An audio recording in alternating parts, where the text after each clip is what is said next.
Hey guys, let's get started. Hello and welcome to cURL Roadmap 2020 webinar presented by Daniel Stenberg, wolfSSL engineer and founder of cURL.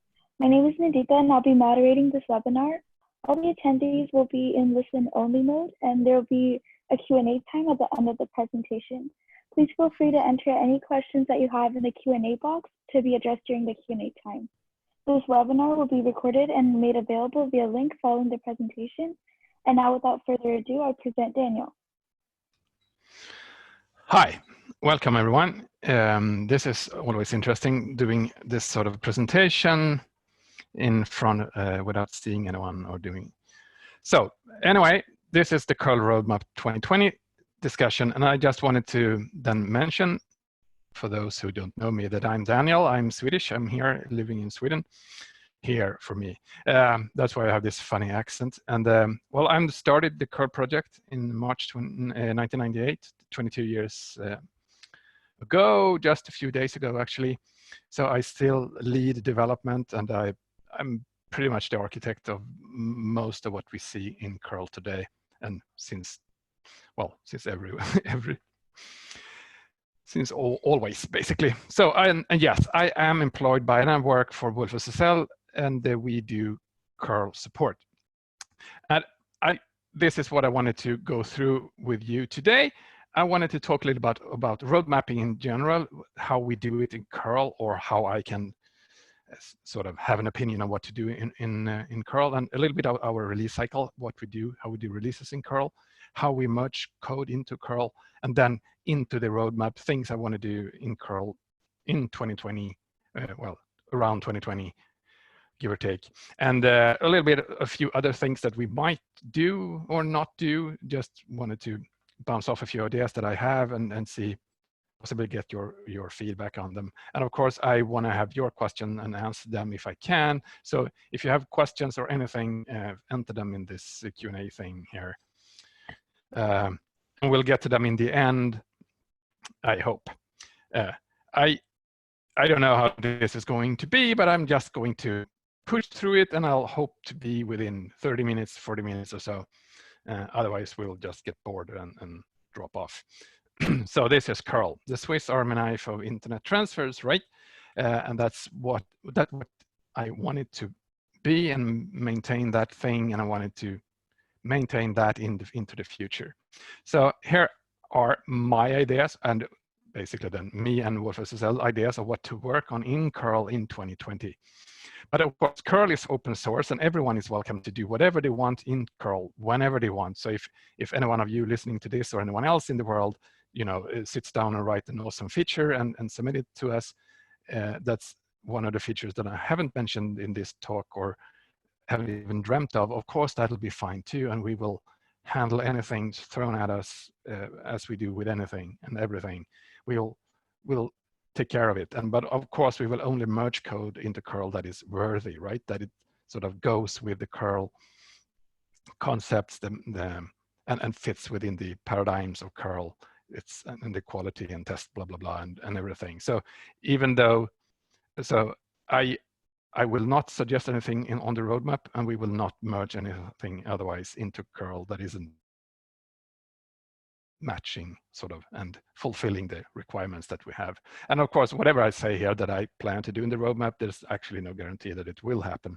But these are my ideas of what to work on. I think I've overloaded this roadmap a little bit, so I think I have more ideas than I actually will be able to do myself during 2020. So of course, I can pretty much guarantee that all of these things won't happen in 2020.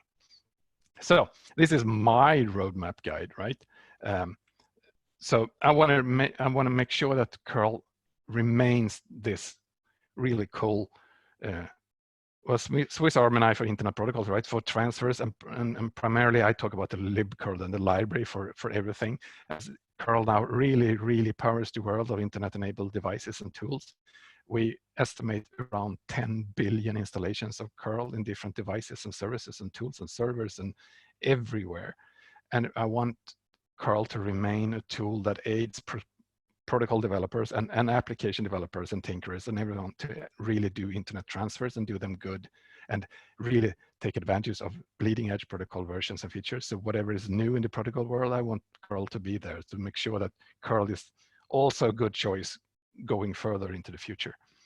And security and privacy are prioritized areas, and we make sure that we sort of keep track of that and make sure that our implementation and our ways of doing internet transfers remain secure and privacy focused and centric. And this is wolfSSL curl, right? We attempt then to listen in what users want, and that's where we're going and where I'm going. And there's no secret here that wolfSSL is right now, and it's really the best and the only commercial curl support option out there. And I am employed by wolfSSL. Just want to really emphasize this part because it's actually important, and I'll come back to that. So I just want to then highlight a little bit about the release cycle in curl. We do releases every 8 weeks, pretty much. If everything works, we do them so 56 days and then a new release, 56 days and a new release on Wednesdays.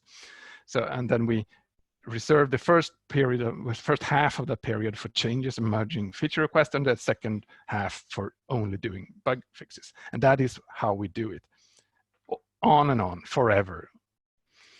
And this, we stick to this. So if we want to merge something, we merge them in the beginning of a release cycle, or we wait to the next release cycle, because there's always going to be a next release, right? So we do this every 8 weeks, boom, boom, boom, on and on and on. And of course, when we merge changes into curl, I'd say already that I'm the lead developer, and I do slightly over half of all the commits accumulated at least, but I still do the changes the same way everyone else does in the project. Yes, we submit pull requests on GitHub. We get feedback, we adjust to the feedback if we get feedback. Sometimes the feedback is a little bit slow, but still, that's the idea that we still submit it and allow for feedback, and we adjust and we get more feedback, and until people are happy, then we make sure that we have CI builds that are all green. Right now we have a really large amount of builds, making sure that whatever we land is reasonably fine. We have 75 different CI jobs right now, so it's really a thorough test and a thorough check that we don't land crap, at least. And once everything is green and everyone is happy, we can merge them into master. And when we have merged code into master, it'll ship in the next release. So we have a pretty simple, straightforward release, development model here and branching concept. So we basically merge everything that is fine and green into master, and master is what we're going to put in the next release every 8 weeks. So that is some of the basics around this, about the road mapping thing. And here are things that the specific things on the map I want to work on in 2020. Bam. I want to start out with something we already started with, of course, since this isn't really brand new. HTTP 3, that's the new HTTP version, the new version of the protocol HTTP, the popular internet protocol everyone is using everywhere. And of course, HTTP 3 has not shipped yet. The final specification isn't done. We're on the 27th draft right now. And I think if all things go well, there might be a final version of this spec, maybe around summer 2020. Who knows? Maybe a bit later. It doesn't matter. It doesn't move as fast anymore, so it's slowly sort of becoming stable. And curl already started to be 3 in various different ways, and we want to make sure that that gets better going forward. I want to make sure that I want to implement the HSTs, which is secure transfers. Rather, it's a protocol to make sure that we do less clear text HTTP, more HTTPS. ESNI. I'll get back to the ESNI and details. And I want to make sure that we get a thread-safe curl global init. I want to make another thread-safe thing, which is connection sharing, better. This is mostly a bug fix, really, but it's not. It's a pretty big bug fix. That's why I mentioned it on the roadmap. And then I want to make sure that we go further into the tiny curl world and make sure that we can offer even tiny curl. We're considering MQTT for curl. Maybe not. And DNS over TLS is also an interesting thing. We already support DNS over HTTPS in curl. This is a sort of a sibling protocol, could share a lot of things and might be interesting. I've mentioned this hard-coded localhost a few times over the years, and I want to get back to that. And I'm open for whatever you want or think is interesting for curl or curl-related things in 2020. So that's the grand look of things. Let's look a little bit under the surface then for each of these. So HTTP 3 is being defined, as I said. We have initial support. We can do HTTP transfers, both uploads and downloads. We can support it with 2 different libraries or library collections, really. So we can build it with the quiche library, or we can build it with the ngTCP2 and ngHTTP3 libraries.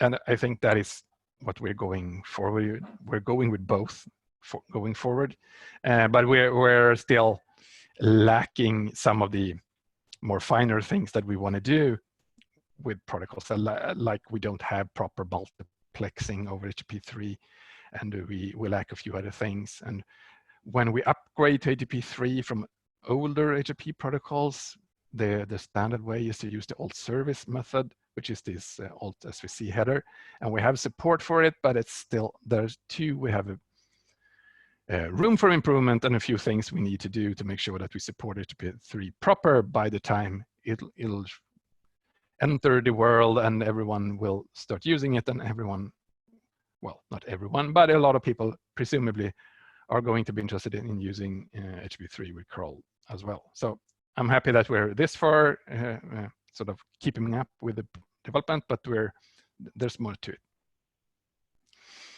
And the HSTs I mentioned. So HSTs is a way to basically say to the client that never contact this host again over HTTP, use HTTPS in the future. And browsers typically do that by preloading a set of host names, basically never talk clear text HTTP to these hosts, go HTTPS directly. Maybe the preloading of the set isn't exactly what we want to do, but parse headers to say the first time we can go with HTTP, but never again until, well, cached for a long time. Basically, a little bit like other caches we have. That's be aware that when going to this host, we will redirect internally from HTTP to HTTPS if that host name is still in this period of secure transfer. And I think it would be more of a handling those incoming headers rather than loading the preloaded set that browsers do. That preloads set that browsers use is huge.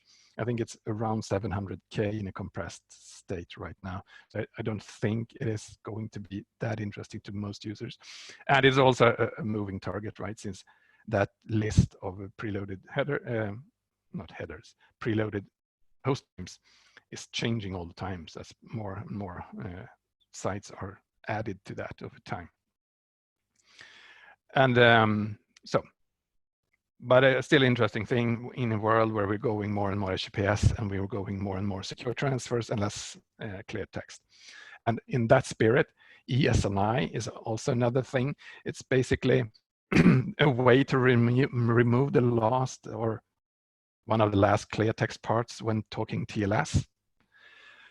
It is the little piece in the protocol that says, I want to talk to this server name, which is in clear text in TLS, even up to TLS 1.3. And this is a way to make sure that you encrypt that little part. This spec is also still in a draft and not finalized. It is a little bit complicated for us since Cloudflare, which is pretty much the only widely adopted deployment of this method or technology, they deploy in an old draft. So the current work is not made by me, but I'm supported by me, and I encourage it, and I'm going to, my idea is to help out to make sure that this becomes reality in 2020. So that's the pull request. It is the beginning to support this draft, and this is a draft, the current draft of the YesMi draft for the protocol. It's quite complicated, and then becomes even more complicated than that we don't have any deployed servers to actually test this against. So it's a little bit problematic, but still I want to go there. I've blogged about this idea about making sure that curl global init becomes thread safe. This is one of the few functions in libcurl that isn't thread safe. It's documented not thread safe in the current documentation, and the reason being mostly, well, it is mostly historic, and we've mostly blamed our third-party dependencies that we've used. But the third-party dependencies that we use, like OpenSSL and GNU-TLS and others, mostly TLS libraries, that caused us to go this route from the beginning, they have sort of cleaned up their mess in the meantime, and we have now, we're pretty much backed up. So now the problem is in our backyard. So now we have the ability to actually fix this, or at least fix this, assuming that we build with modern third-party dependencies, which in most is actually the reality in most cases. So we should be able to do this, and I have a plan, and we're approaching this pretty good actually. Right, and talking about the thread safe things. So this is actually documented, not thread safe, and it becomes a problem because people want to use libcurl in, for example, plugin scenarios, when you want to write plugins and you don't know if there's another process or another thread or plugin in your process that's already called global init or not, or maybe at the same time. So it's a problem for some users to actually have this not thread safe. I want to remove that problem for users. Another thread safe thing that I want to fix is that a while ago, I don't remember exactly how long ago, I introduced a feature for libcurl to make sure that you can actually share this.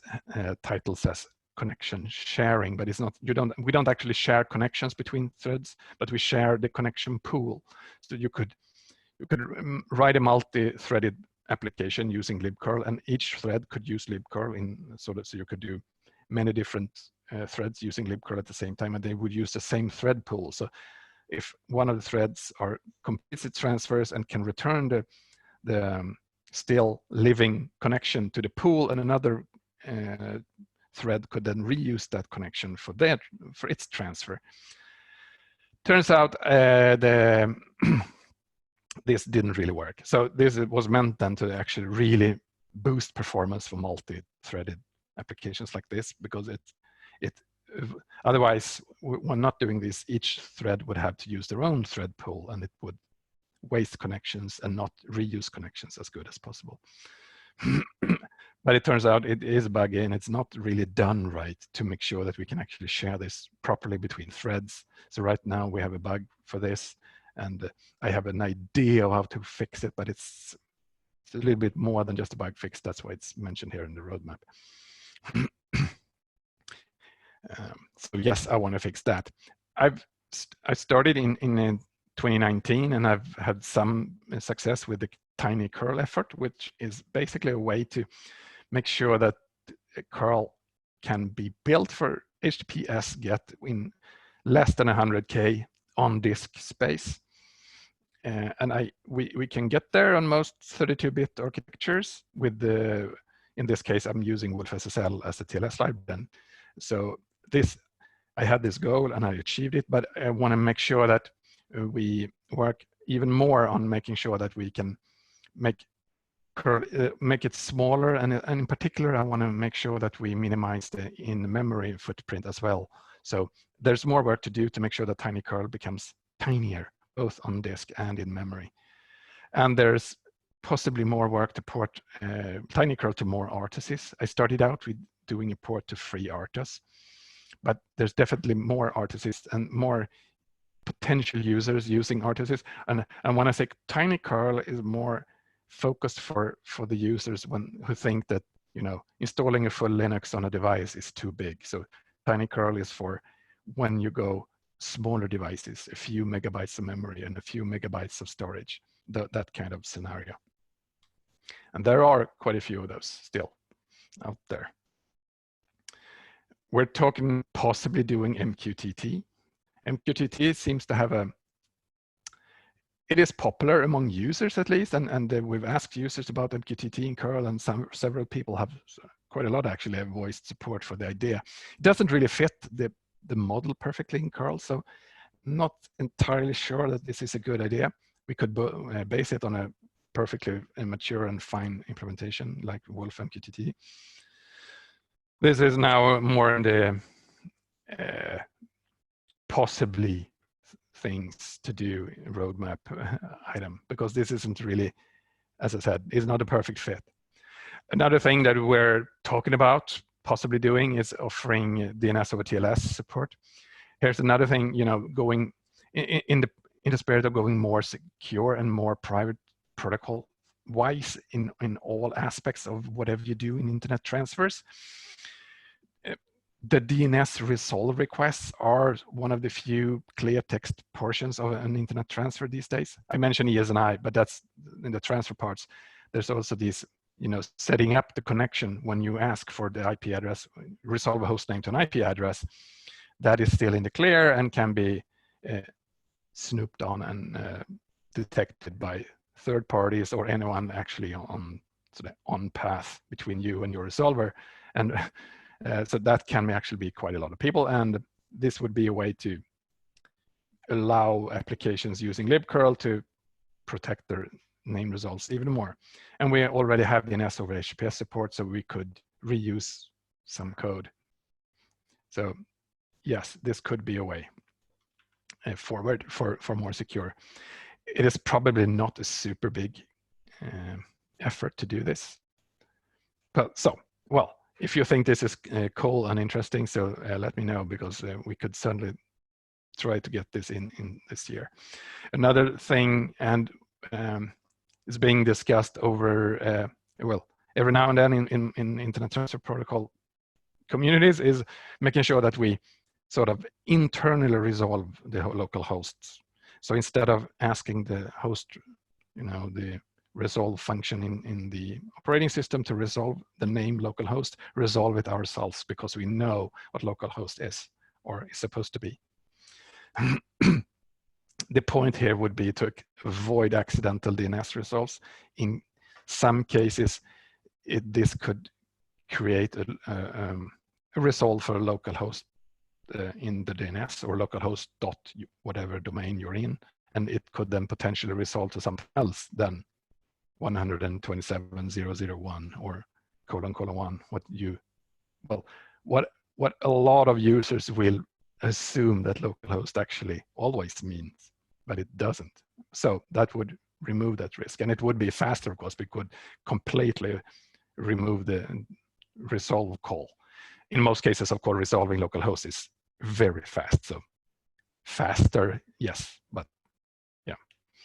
Some OSs already do this basically by having their name resolve functions do this by themselves. I think Windows do this, for example. It doesn't actually ever resolve with DNS.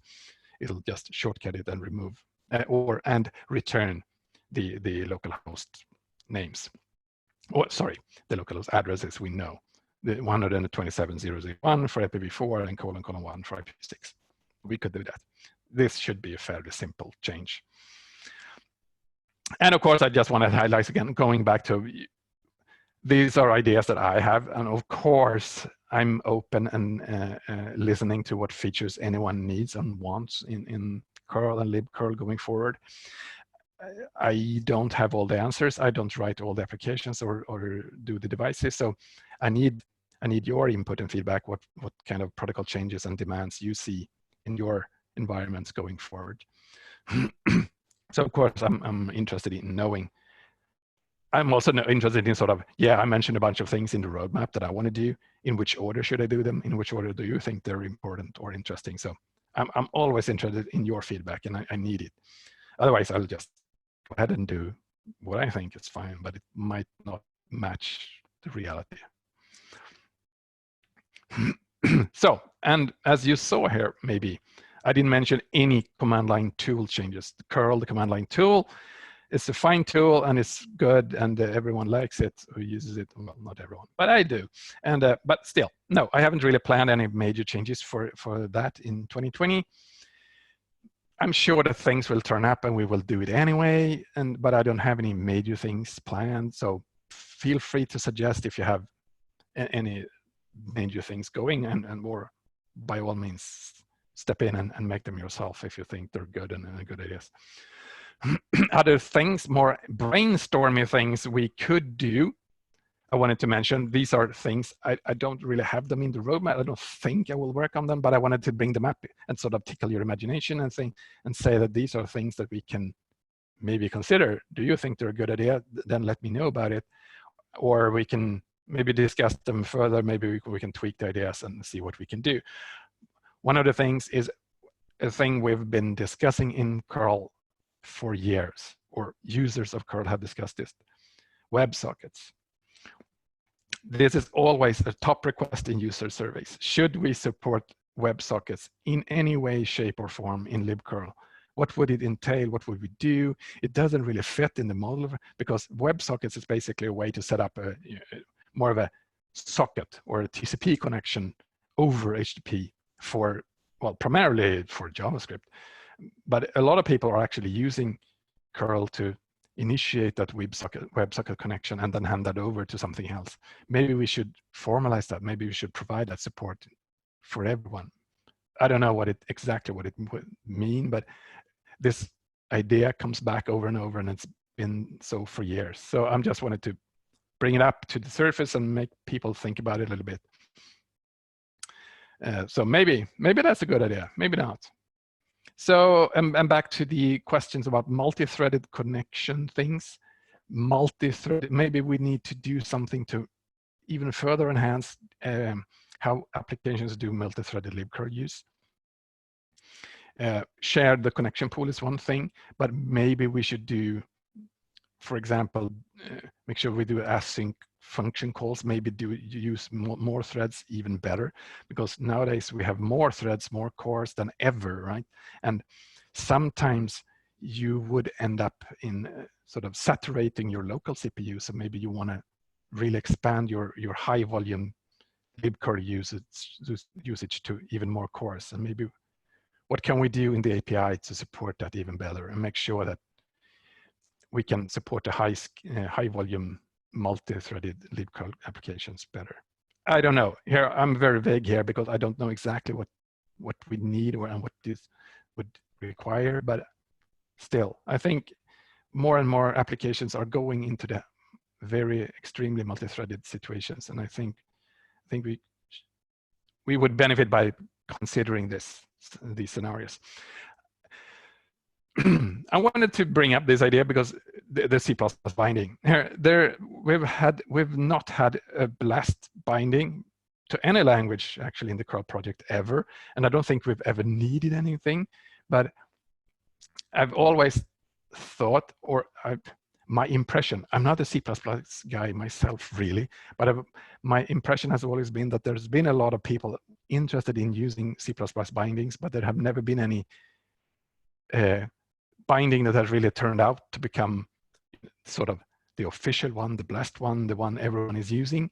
So this could be a C++ binding, sort of the official one, the binding that never happened really. Maybe, if that is what C++ users want, but do we really need it? I imagine that a lot of C++ users, they don't need a binding. They just they use the C API and they're happy with it. So I just wanted to float the idea. Is in the brainstorm territory here in the section, because it's something that comes back to the discussions every now and then. So maybe, yeah, I don't know. Well, I know that we have, I think, around 60 different bindings for libcurl, and I've tried to make sure that we provide a really, really solid API in C for everyone, and others do the bindings. But still, I come back to this, that I see a lot of C++ users struggling. Sometimes we're struggling with using the API because there are some you can easily fall into some mistakes when using C++ and this C API. In particular, strings comes to mind. So using C++, looking at Stack Overflow, we see a lot of users trying to send C++ strings into the C API of curl, and it doesn't work because libcurl is a C API. It doesn't work with libcurl string objects. Still, do we need it? I don't know. Let me know what you think. So that is basically what I wanted to throw at you. A quick, fast rundown through the different things. And I also wanted to, of course, show you my favorite roadmap image that I tend to show in my curl presentations, showing how I view the curl future. More stuff over time, slightly faster over time maybe. But in general, we don't plan very much. As I said early on, we're a volunteer-driven project. We have over 770 different authors who have written code to the project. Anyone is free to contribute whatever. I cannot control or affect what the others are working on. I can just reiterate that these are my ideas, what I want to work on. And I am very curious and keen on hearing what you think we should work on, or I should work on, or you think whatever. This is at least what I wanted to mention today.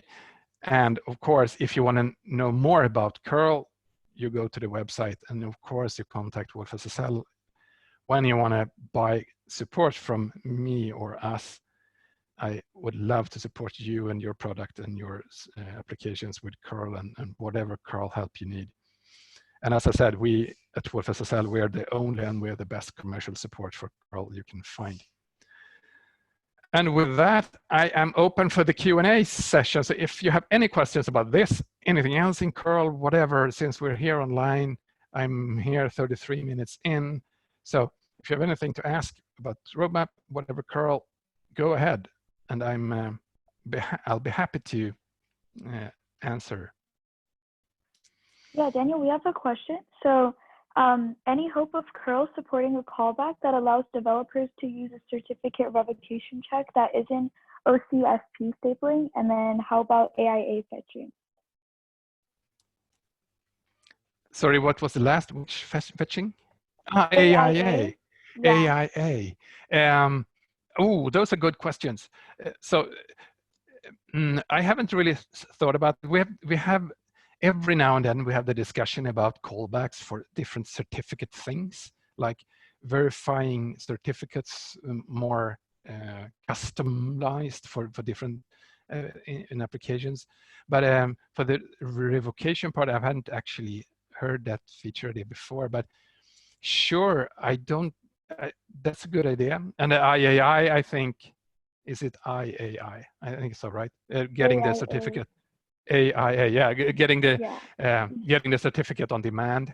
I think that's also a really good thing to work on. So yeah, I would really like those. I actually think both those ideas are good things to add to the list of things to do.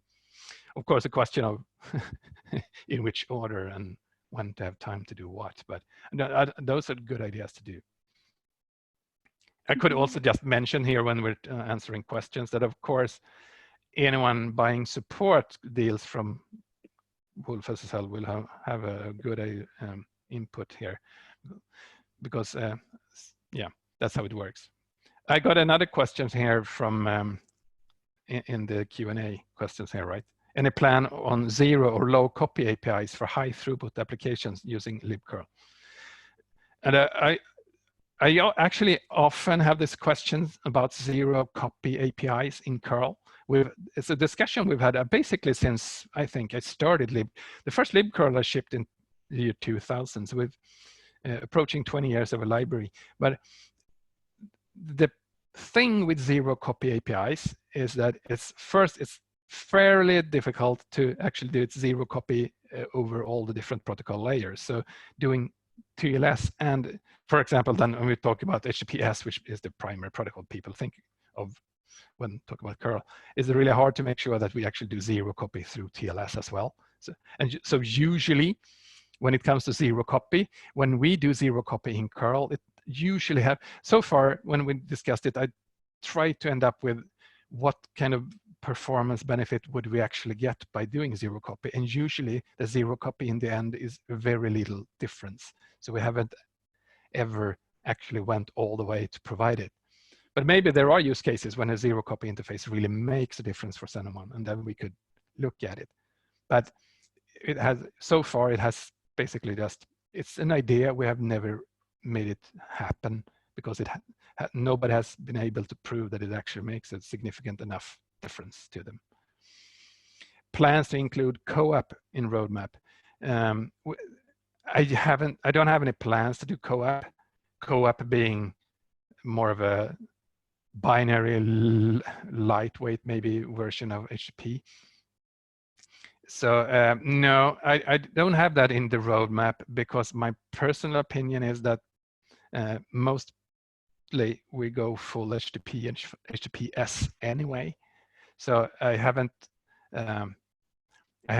gone the co-op route, and basically nobody has pushed it hard enough either. And I haven't really felt that users really want, because people who are using co-op do that in a more specialized way, and then they can be happy with maybe another library or smaller thing. When you want curl, is usually when you go up with the real protocols. Maybe that's a sense I have. So I don't have that plan. I know about co-op. I have it sort of in the back of my mind, but I don't think co-op is a 2020 roadmap issue.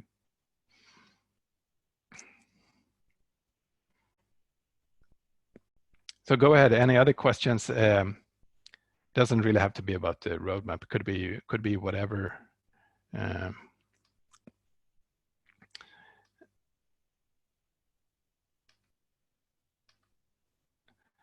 I'm reading the questions in the Q&A piece on the Zoom here. So if you're asking a question, type them there, and I'm answering them live. So if you have anything, just type them in.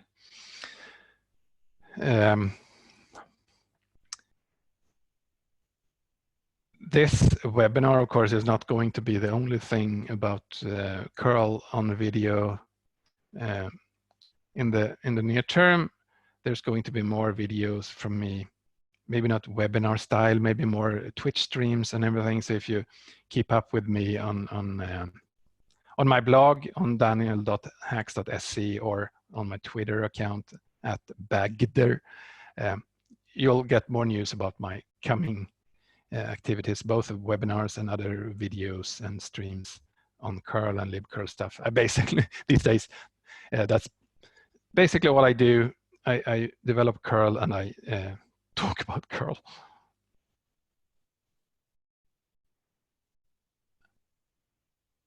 Oh, right. Okay, might be good to mention that YesMi is morphing into Echo. If it helps, I could say. Yeah, that's more than I know, actually. So I haven't seen that development.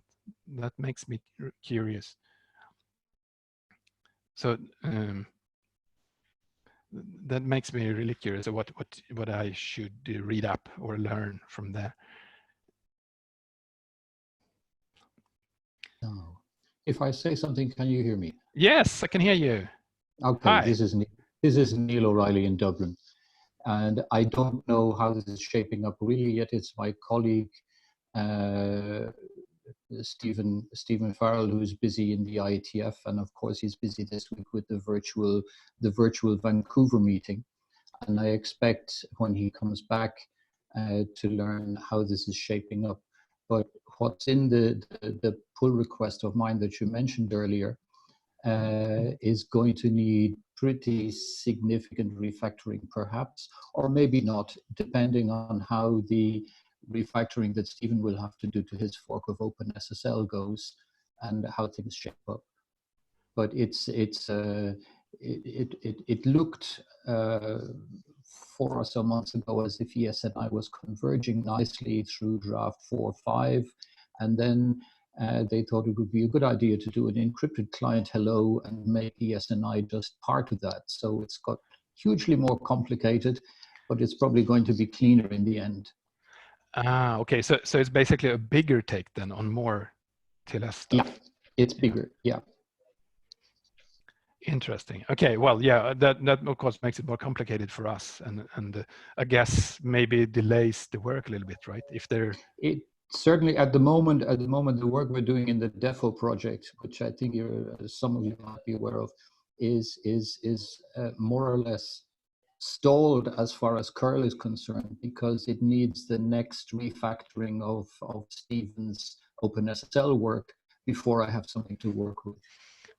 Right, right. And do you have any clue how, if is there any communication within OpenSSL about sort of if that would land ever? I'm not sure I'm not sure how that's shaping up. No, I'm just curious. So Yeah. since the work with Quick within OpenSSL turned out to be a bit of a bumpy road as well, so it's really delayed the possibility of merging the Quick support into.